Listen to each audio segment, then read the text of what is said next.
BRS అధినేత కేసీఆర్కు మరో బిగ్ షాక్ తగిలింది. మొన్ననే తనను ఫామ్ హౌస్లో కలిసిన చేవెళ్ల ఎమ్మెల్యే కాళే యాదయ్య కారు దిగేశారు, కాంగ్రెస్ పార్టీలో చేరిపోయారు.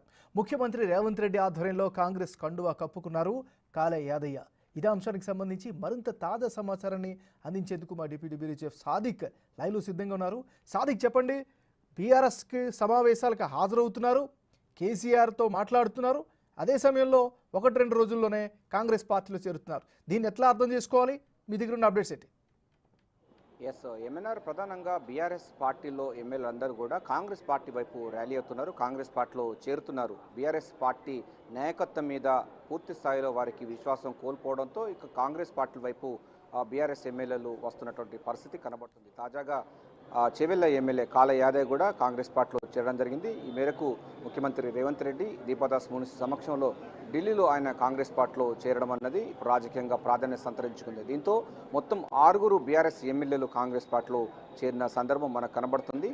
సో టీఆర్ఎస్ ఎల్పీ సంబంధించి పూర్తి స్థాయిలో విలీనం కావాలంటే 26 మంది జైన్ కావాల్సిన అవసరం ఉంటుంది. ఈ నేపథ్యంలో దానికి సంబంధించిన ప్రక్రియ శరవేగంగా కొనసాగుతున్నట్టుగా స్పష్టంగా అర్థమవుతుంది. ఇప్పటికే మనకు కడియం సియరి, అంటే ఎవరెవరైతే జైన్ అయ్యారో కడియం సియరి, దాన నాగేందర్, తెల్ల వెంకట్రావు, పోచారం శ్రీనివాసరెడ్డి, సంజయ్ కుమార్, తాజాగా కాళే యాదవ్, ఈ 6 కూడా బీఆర్ఎస్ పార్టీని వీడి కాంగ్రెస్ పార్టీలో చేరుతున్న సందర్భం కనిపిస్తుంది. 6 ఎమ్మెల్యేలు జైన్ కావడం జరిగింది.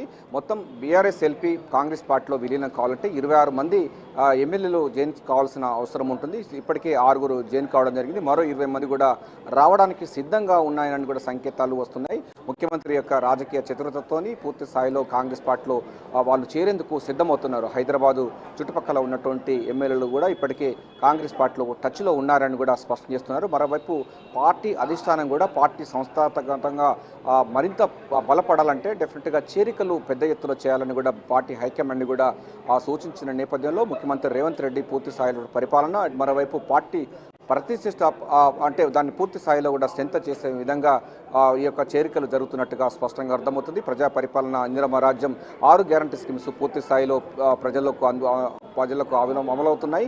ప్రజలందరూ కూడా కాంగ్రెస్ పార్టీకి బ్రహ్మరథం పడుతున్నారు. సో సంక్షేమ పథకాలు పూర్తి స్థాయిలో ఉన్న నేపథ్యంలో అభివృద్ధి కోసమే ఈ యొక్క బీఆర్ఎస్ పార్టీని వీటి కాంగ్రెస్ పార్టీలో వస్తున్నామని కూడా బీఆర్ఎస్ సంబంధించినటువంటి ఎమ్మెల్యే కాంగ్రెస్ పార్టీలో చేరుతున్న సందర్భంలో మాట్లాడుతున్న సందర్భం కడుతుంది. మీరు చెప్పినట్టుగా బీఆర్ఎస్ ఎమ్మెల్యేలు వెళ్లకుండా కేసీఆర్ అన్ని ప్రయత్నాలు చేస్తున్నప్పటికీ వారు కేసీఆర్ మీద కానీ కేటీఆర్ పైన విశ్వాసం లేకుండా ఉండదు. ఎందుకంటే మనకు ఫామ్ హౌస్లో వారు సహపంతి భోజనాలు పెట్టి వారితో అన్ని విషయాలు మాట్లాడుతున్నప్పటికీ విశ్వాసం కోల్పోతున్నారు ఎమ్మెల్యేలు. సో ఈ నేపథ్యంలో బీఆర్ఎస్ సంబంధించినటువంటి ఎమ్మెల్యేలు అందరూ కూడా తమ పార్టీలను వీడి కాంగ్రెస్ పార్టీలోకి చేరేందుకు సిద్ధమవుతున్నారు. ఎవరికి ఎట్లా అనువుగా ఉంటుందో అనువైనటువంటి నేతలను పట్టుకొని వాళ్ళు జాయిన్ అవుతున్నారు. మరో హైదరాబాద్లో ఉన్నటువంటి కొంతమంది, హైదరాబాద్ చుట్టుపక్కల ఉన్నటువంటి కొంతమంది ఇప్పటికే కాంగ్రెస్ పార్టీలో టచ్లో ఉన్నారు. వాళ్ళు రేపేళ్ళ నుండి కూడా జాయిన్ అయ్యే అవకాశం అయితే కనబడుతుంది. సో అసెంబ్లీ ఇంకో విషయం చెప్పండి, బీఆర్ఎస్ని వీడి కాంగ్రెస్లో చేరిన తర్వాత వాళ్ళు చాలా కీలకమైనటువంటి స్టేట్మెంట్లు ఇస్తున్నారు. గత 10 నెలల్లో పరిపాలన చూస్తున్నాం, ఈ పరిపాలన పైన సంతృప్తి కలిగింది, మరోవైపు మా నియోజకవర్గ అభివృద్ధి కోసమే వెళ్తున్నామంటూ కూడా స్పష్టం చేస్తున్నారు. దీన్ని మరి ఎట్లా అర్థం చేసుకోవాలి?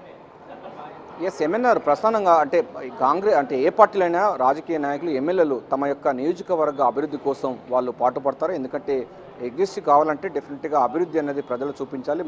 మరోసారి కూడా వాళ్ళ ఎమ్మెల్యే కావడానికి ఆస్కారం ఉంటుంది. ప్రజలకు అల్టిమేట్గా ఏ పార్టీలో ఉన్నా కూడా ఆ ప్రాంతానికి సంబంధించిన అభివృద్ధి కావాలని కోరుకుంటున్న నేపథ్యంలో బీఆర్ఎస్ పార్టీ అనేది అధికారం లేదు, మరోవైపు ఎంపీ కూడా ఒక స్థానం కూడా లేదు, మరోవైపు కేంద్రంలో బీజేపీ పరిపాలన ఉంది నేపథ్యంలో ఇక బీఆర్ఎస్ పార్టీలో ఉంటే తమ రాజకీయ భవిష్యత్తు ఉండదు, అదేవిధంగా తమ నియోజకవర్గంలో అభివృద్ధికి దూరం ఉంటున్నటువంటి అంశాన్ని కూడా వాళ్ళు పరిగణిస్తున్నట్టుంది. అందుకోసమే బీఆర్ఎస్ పార్టీ వీటి కాంగ్రెస్ పార్టీలో చేరుతున్న సందర్భం